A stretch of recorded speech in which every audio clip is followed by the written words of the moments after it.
lawn mowing, airplanes. It's a good day to film.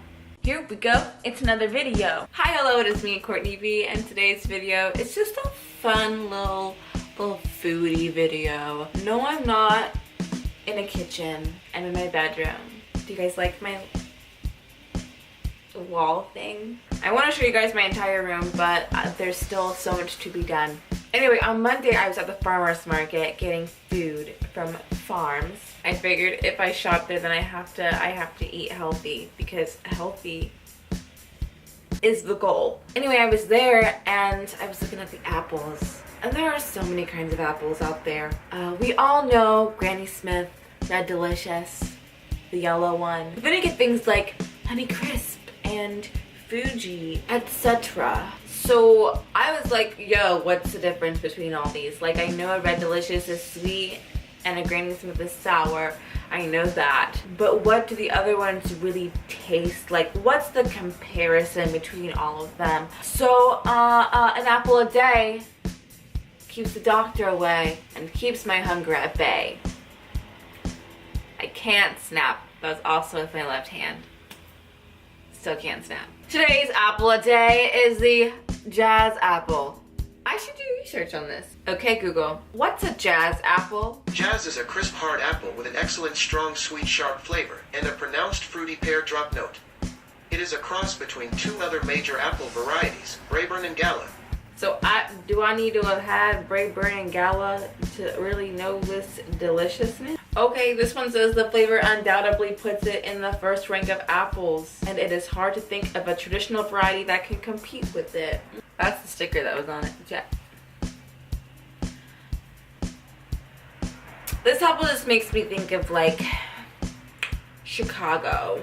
All right, enough talk. Let's bite into this apple.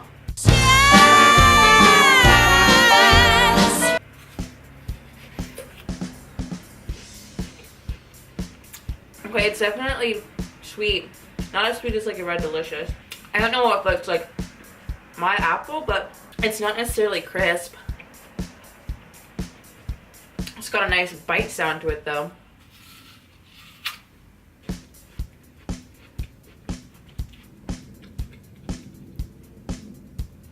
I'm not good at describing taste, so I don't know why I'm doing this. Juicy. I choked on the juice. You know what I'm realizing? I should have started with when I already knew and when all of us already knew, and then I could have gone off from there comparison wise and been able to really tell you guys the different notes and undertones of the apple. I do think that this is like a nice like casual apple to have. It's not too sweet, not too sour. It's like in the middle. Like, this is a great apple to have at like the start of your day.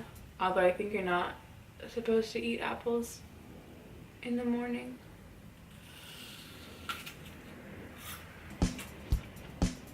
Oh, that bite from the top. I don't know what's going on, but it's good. Oh my god, that's like my prime juicy and like it like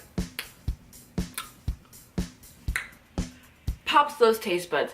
That was reassuring. Because TBH, I didn't know if this apple was like really doing it for me. Like, it's good, it's solid, but I was like absurdly excited for this apple because it's called a Jazz apple. I don't think it's still lived up to the hype. I think this reminded me too much of a Honeycrisp apple, and I love a good Honeycrisp apple. Like, that's the kind of apple you get in Washington. You go to Pike's Place, and sometimes they have people like at the markets who are like slicing apples, and they'll give you apple slices, and you're like, wow, that's a yummy apple slice. Like, that's a good Honeycrisp. Or at least I think that's a Honeycrisp. I'm gonna put the Jazz apple in the middle right now. It's not bad. It's not the worst apple. It's not my least favorite, but it's also not my number one. So, do I have any apple connoisseurs out there? What's the next apple I should try? Drop it down below in the comments. Alright, that's it. Thank you so much for watching.